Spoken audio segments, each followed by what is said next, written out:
Okay guys, 안녕하세요. So, we will have a mock exam or mini mock exam dito po sa chapter 21. So, una po is listening. So, I will be playing the audio isang beses lamang po. And if you want to replay, so pwede nyo na pong pakiulit yung video. So, okay? So, I will be playing the audio po. 21과 EPS 토픽 듣기 1에서 3번 질문을 듣고 알맞은 대답을 고르십시오. 1번 어떻게 오셨어요? 2번 제가 선물을 준비할까요? 3번 민수 씨, 투안 씨 집들이에 갈 거예요? 4에서 5번 하나의 이야기를 듣고 2개의 질문에 대답하십시오. 어떻게 오셨어요? 사장님을 만나러 왔습니다. 약속을 하셨어요? 네, 2시에 약속을 했어요. 지금 회의 중인데 잠깐만 기다리세요. Okay, so now let's proceed sa reading guys. So again, if you want to replay, paki-replay lamang po ng video, ng audio. Okay, so listen, reading tayo guys, reading. Okay. So dito sa reading, pwede nyo pong i-pause yung video and after that, play para mag-continue siya. Okay, 1 to 2.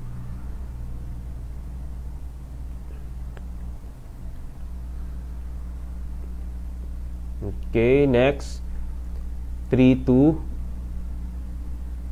3 lang muna guys. Okay.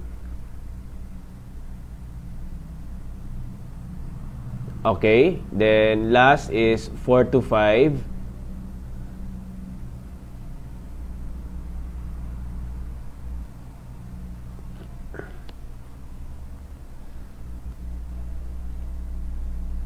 Okay.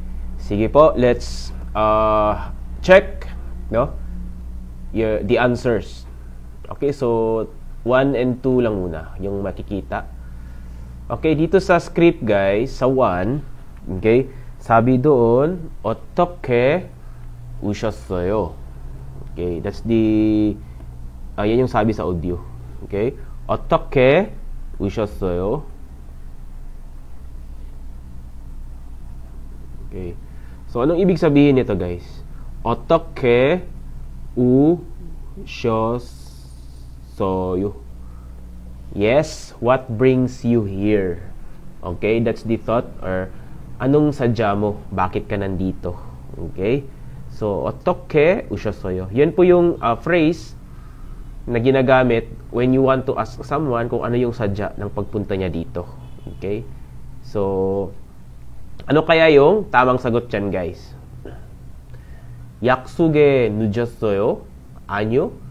I was late sa appointment. So, na-late ka sa appointment. So, anong sadya mo dito? Na-late ako sa appointment. Yan yung 1. So, mali pag 1 yung sinagot mo. 안내해 드리세요. So, anong ibig sabihin yan, guys? Please guide. So, 안내해 드리세요. So, please guide. So, a little bit complicated siya guys kasi yung ginamit dito na verb is dirida. It's the honorific form of Judah. So, are you familiar with the grammar Juseo? Diba? It means please. Okay? So, please guide me. O, ganun yung thought. Okay? So, dito, 안내해 드리세요. So, 드리다 is also the honorific form of Judah. And it has the same thought dito, guys. Please, no? Please guide. So, mali po. Number 3, 방문을 하려고 해요. So, 방문을 하다 is to visit. Okay, 방문을 하다 is to visit. And 려고 해요, it's a grammatical structure na hindi pa na-discuss so far from chapter 1 to chapter 20. So meaning hindi pa po ito na-discuss. But ang ibig sabihin lamang po nito dito is plan to or intend to. So meaning I plan to visit. So ano yung sadya mo nandito? Bakit ka nandito? Otoke ushosyo. Plano ko pong mag-visit. So hindi siya accurate na answer, guys. Wala sa 1, 2, and 3. Nasa 4 po yung tamang sagot dito kasi 사장님하고 약속을 했어요. So, ano kaya ang ibig sabihin yan? Yes, 사장님하고, okay? With the boss, okay? Diba, 사장님 is the boss or the president. 하고 with, so with boss, 약속을 하다, 했다, ganun. So, I made an appointment with the boss. So, meaning, you have appointment with the boss. So, it's the correct response to the questions, to the question, 어떻게 오셨어요? Okay, what brings you here? Okay, I made an appointment with the boss. So, andito ako kasi meron ako appointment sa boss. So, number 4 yung tamang sagot dito, guys. 자, 1번, 4번입니다. 네. 자, 2번, number 2, the script is 제가 So, no? So, 제가 선물. Yes, 선물을, 제가 선물을 준비할까요? Okay. 제가 선물을 준비할까요? So, shall I prepare the gift? Or shall I prepare the presents? So, you are asking, no? A suggestion. So, nag-o-offer ka na ikaw na lang yung magpe-prepare ng gift. So, ano kaya yung correct response sa 4, guys? So, 네, 제가 선물을 샀어요. Yes, I bought the present. So, this is the wrong response, no? Kasi, mali, guys, no? Kasi, yung ibig sabihin na number 1, bumili ako ng gift. Mali yan. Number 2, 네, 구찌 예뻐서 샀어요. I bought since the flower is pretty. So, mali din siya out of the context. Number 3, 아니요, 우리 같이 사러 가요. So, number 3, no, let's buy together. So, that's the thought of number 3. So, number 3 could be the correct response sa tanong na ito, guys. No? Shall I prepare the gift? No. Let's go to, let's buy together. Yan yung thought. Okay? So, yung gayo dyan, guys, it means to go. Then, itong ro, it means in order to or para. Okay? So, pupunta tayo para magbili or para bumili ng 같이, para bumili ng sabay. Okay? Number 3 is the correct answer. So, not 아니요, 백화점은 너무 비싸요. So, no, the department store is very expensive. Aigo. So, mali po yan, guys. Number 3 yung tamang sagot dyan. Okay, next. Number 3, the script dito po is Tuan-si. Okay. So, Tuan-si, Mr. Tuan. Okay. Then, hindi pala, guys. The first one is Minsu-si. Tinawag si Minsu. Mr. Minsu. Okay. Okay. Minsu-si. Tapos, Tuan. Yan. Tuan-si. Tuan-si 집들이. 집들이에 갈 거예요. So, 갈 거예요. Okay.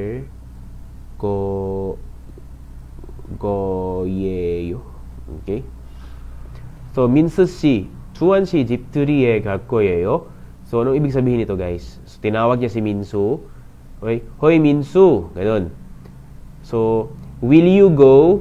Diba, ul koyeyo, it means will. Okay? So, will you go to housewarming party of Mr. Tuan? So, yan po yung thought dyan, guys. So, dinanong ka kung pupunta ka ba. So, what could be the correct response dyan sa choices? Number 1, 네, 저도 초대를 받았어요. Yes, I also Do, guys, means also or to. So, I also received an invitation or I also got invited. So, today is invitation, di ba, guys? Then, 받았어요, receive. Nakatanggap din po siya ng invitation. So, kaya pupunta siya. So, that's the thought, no? So, number 1 could be the correct response dito po. So, number 2, 네, 약속이 있어서 못 가요. So, 못 가요. I can't go. Can't. I can't go since I have appointment.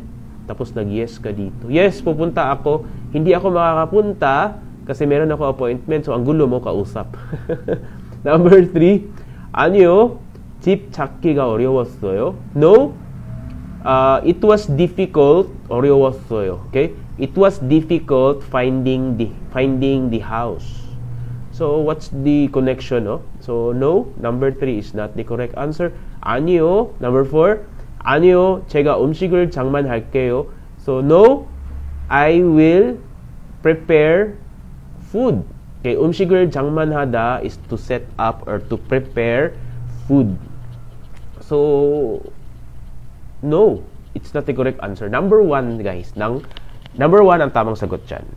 Okay, dito tayo sa 4 to 5, guys. So, 하나의 이야기를 듣고 2개의 질문에 대답하십시오. 이거 무슨 뜻이에요? So, ano ibig sabihin nito, guys? So, isang story lamang po siya, isang conversation, pero dalawa yung sasagutan mo na tanong. So, isa lang po yung script sa 4 and 5, pero dalawa po yung tanong, guys. So, the script was, sabi ng iyo, ng babae, okay, 어떻게, paulit-ulit ito, guys, no? 어떻게 우셔, okay, 어떻게 우셨어요? So, what brings you here? Anong sadya mo dito? Sa reply ng 남자, 사장님을, yes, 사장님, sino nga yan, guys? Yes, the boss, no? 사장님을 만나다, i-meet daw niya, okay, 왔습니다. Okay, 왔습니다, I came, past tense of 왔어요. 우다 or come, no? Past tense. I came in order to, di ba yung raw, in order to or para. So, pumunta ako rito para i-meet si boss. Okay? Yung reply niyo, 약속을 했어요. 약속. Okay. 약속을 하셨어요. Okay. So, 약속을 하셨어요. So, anong ibig sabihin yan, guys? 하셨어요 is the honorific form of 했어요. Okay. So, did, no? So, did you make an appointment? Okay. So, 약속을 했어요. 약속을 하셨어요. So, nakipag-appointment ka ba? So, yung reply ni 남자, ni lalaki, 네. 2시에 약속을 했어요. 2시에 약속을 했어요. So, dyan pa lang, guys. Number 5, masasagot na natin, no? Actually, number 4, masasagot na rin natin siya. Okay, but finish na lang natin yung audio, yung script. Okay, so reply niyo, 지금 회의. Okay, 회의 중인데. So actually, guys, this part is actually pwede mo na siyang i-skip, but if you want to practice more vocabularies, we can continue sa last reply, no, ng babae. 잠깐만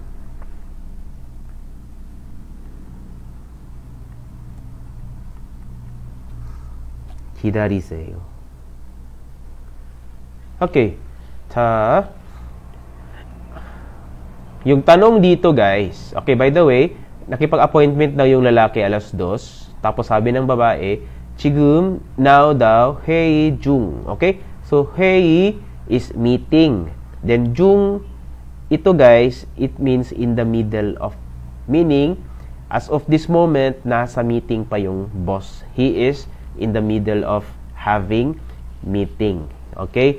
So, 회의 중인데. So, 인데, in this context, like what we've learned sa ating part 1 and part 2, guys, di ba? In this context, it is used in order to pause. Kumbaga, i-pause lang muna. Kung sobrang haba na yung sentence, you can make inde to provide first background information. Okay? Okay? So, actually, it has no exact meaning in English dito po, yung inde. Okay? So, pwede mo siyang i-skip na lang. So, meaning, in the middle of meeting pa si boss, okay? 잠깐만, for a while, 기다리세요, please wait. So, please wait for a while. Si boss is nasa meeting pa siya. Okay? So, yan po yung thought ng sinabi ng babae. So, ngayon, alin dyan yung sagot ng number 4? Sabi kasi sa 4, or tanong niya, 남자는 여기에 왜 왔습니까? Yung 남자, yung lalaki daw, dito, 여기, 왜, bakit, 왔습니까? Bakit dumating? So, bakit andito yung lalaki? What's the purpose? Ne? 사장님을 만나러 왔습니다. So, may nakita ka bang ganyan dyan sa choices? Wala, guys, ano?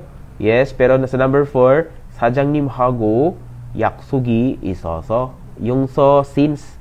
So, since meron siyang appointment with the boss. So, number 4 is the correct answer dito sa number 4, guys. Number 5, 남자는 몇 시에 약속을 했습니까?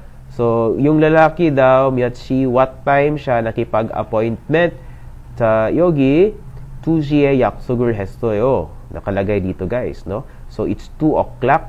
그래서 정답 4번입니다. 2시입니다. Number 4 yung tamang sagot din dyan, guys. Okay. So, that's the listening part. Okay, so medyo mahaba siya, guys, ano? So, dito naman sa reading part naman, guys. So, medyo wordy na dito sa part na ito. Wala bang picture nakalagay? Kahit isa? Yes, wala, guys. May paragraph pa at saka fill in the blanks. Okay. So, medyo challenging itong part na ito.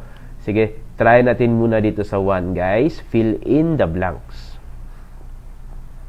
Okay. So, number 1, 반장님, 집들이에 blank 주셔서 감사합니다. Okay, so we've learned sa ating part 1, guys, yung 주셔서 감사합니다 na phrase.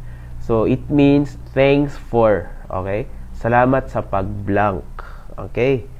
So, thanks for blank sa housewarming party, 반장님. So, 반장님 is also position in a company.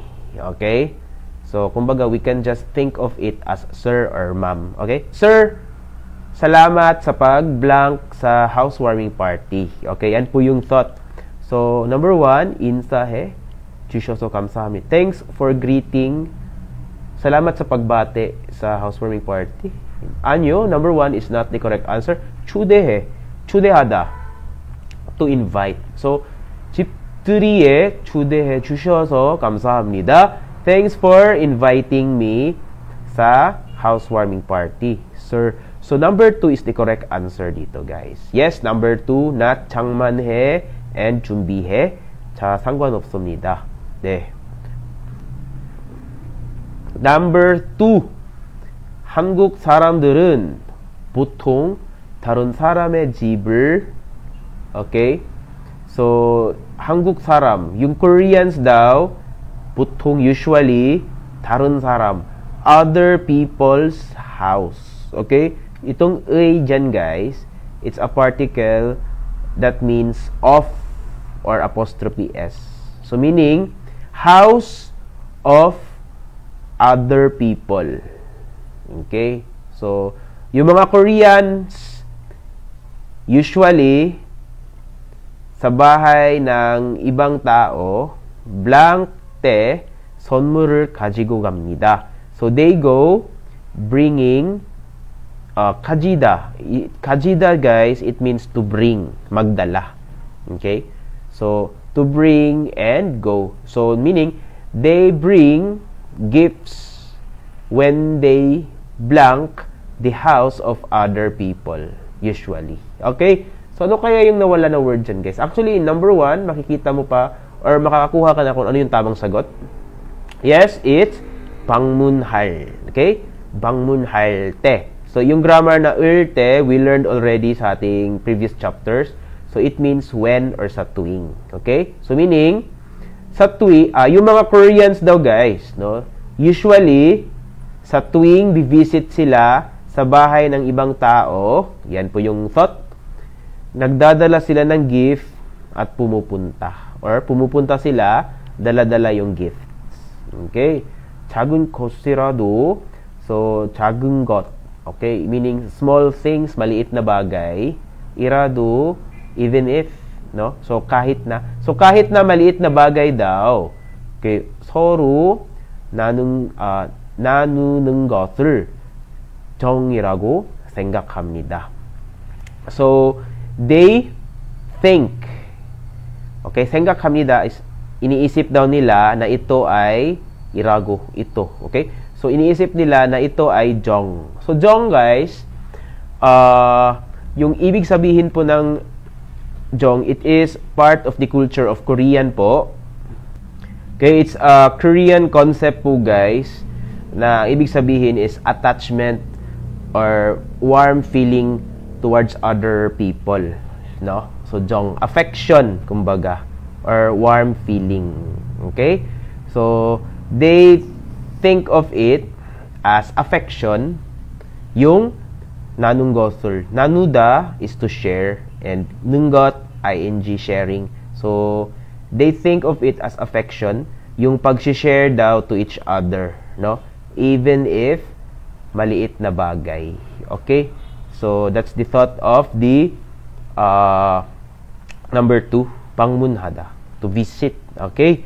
Next, number 3, blank에 눕거나 지키지 못할 때는, okay, so when you can't, so 못하다 is can't, cannot, no? Okay? So when you can't, 지키다, yes, follow or keep, no? So kung hindi mo daw masunod, okay, ganyan yung thought. So kung if you cannot keep the blank or yung gonna dito, guys, it means or. So it is also a grammatical structure na hindi pa na-introduce from 1 to 21. So this is the, kumbaga, disadvantage or drawback ng libro na ito, guys, no? Kasi yung book kasi, kahit hindi pa na-i-introduce na grammar, tulad nito, guys, oh, itong heya hamnida, hindi pa yan na-explain sa previous chapter. Tapos dito sa chapter na ito, nilabas na niya, no? So kumbaga, marami pang it's not kumbaga, hindi siya fit, kumbaga, no?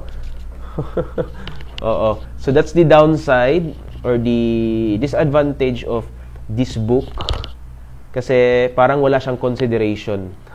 Kumbaga, bigay lang siya ng bigay. Ikaw nang bahala mag-adjust. Okay, so balik tayo, guys. So, ulte, when you cannot keep, okay, or if you're 늦다, if you're late daw sa blank, it's 약속, no, appointment. So, 약속에 늦거나, so if you're late sa appointment or if you cannot keep the appointment, kung hindi mo na siya masusunod, 미리, in advance, 전화를 하다, to call. And itong grammatical structure, 야합니다, guys, it means you have to or you need to. So, kailangan mo. So, kailangan mong tumawag in advance. Sa tuwing, hindi mo masusunod yung appointment or if kung ikaw ay malilate sa appointment. Yan po yung thought ng ng sentence na ito. So, that's why number 2 yung tama dito, guys. So, that's the thought, no? Okay? So, again, these grammatical structures like 야합니다 and yung gonna, so we will have proper discussion about that sa grammar lesson, no? Okay. So, last part of the chapter 21, guys. So, napakahaba naman ito. Okay? So, sige, let's try to dive in dito sa long paragraph. First paragraph yata natin. First yata from chapter 1 to chapter 20. So, hanggang ditong chapter 21, no?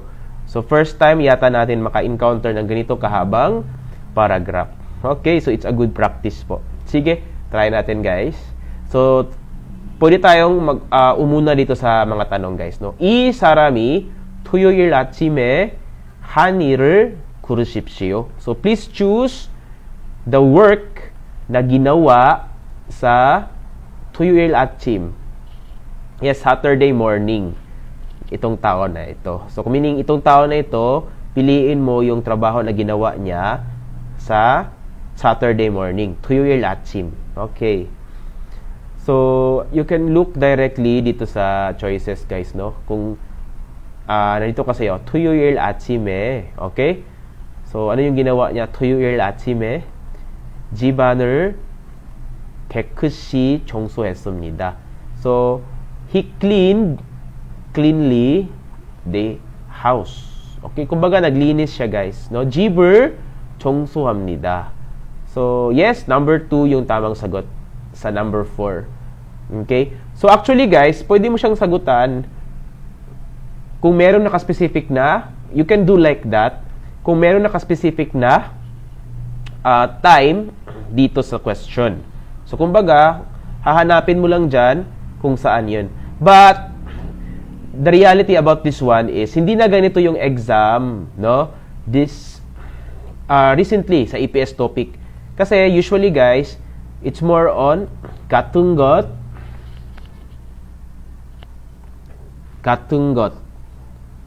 okay? Or, 다른 것. So, we will talk about this one sa mga future chapters na lang. Okay? But here, we can still have practice pa rin, guys, sa mga vocabularies, lalo na sa pag-intindi ng mga sentences. So, it also helps. It also gives you big help. Okay? So, number 2 yung tamang sagot sa 4. Okay? Tapos, madalian lamang po, guys, ha. Let's explain the paragraph na lang. Okay? So, sabi sa first sentence muna tayo. 저는 지난 주말에 집들이를 했습니다. Okay? So, I, last weekend, 집들이를, housewarming party, did. So, I did housewarming party last weekend. Okay? Yan po yung thought ng first sentence. Okay? Now, second sentence, 그래서, that's why, 토요일 아침에 on Saturday morning, 집안을 깨끗이 청소했습니다. So, I cleanly the house on Saturday morning. Okay? So, nakuha natin yung sagot sa number 4. Dito. Okay? 그리고, and, 오후에, sa hapon daw, kaso, so pumunta siya, hindi sinabi kung saan, basta pumunta siya, and then, 고기와 meat, and, 여러 가지 채소를 샀습니다. So, bumili daw siya ng different kinds of, yung 여러 가지, various kinds, or iba't ibang uri ng 채소, vegetables, at saka meat. So, siguro sa market, guys, no? Okay. So, yun. So, sa umaga, nang ilinis ng bahay, sa hapon, pumunta siya para bumili daw ng meat at saka vegetables. Okay. 집에 와. So, dumating na siya sa bahay. And then, since dumating na siya sa bahay, 음식을 장만했습니다. Nag-prepare na daw siya ng food. Okay? 음식을 장만하다. Kindly review doon sa vocabulary list natin dito sa chapter 21. Okay? Tapos, 저녁 6시가 되어서, so, it became already 6 o'clock in the evening. Okay? Yan po yung thought. So, alas 6 na ng gabi, 친구들이, yung mga friends daw, 집에 왔습니다. Dumating na sa bahay yung mga friends, no? Alas 6 ng gabi. Tapos, 집들이 선물로, as housewarming gifts. Okay? Housewarming, tsaka gift, 선물, and 로, as, or bilang. So, bilang regalo sa housewarming, 세제와 휴지를 받아서, ito yung natanggap niya, guys, no?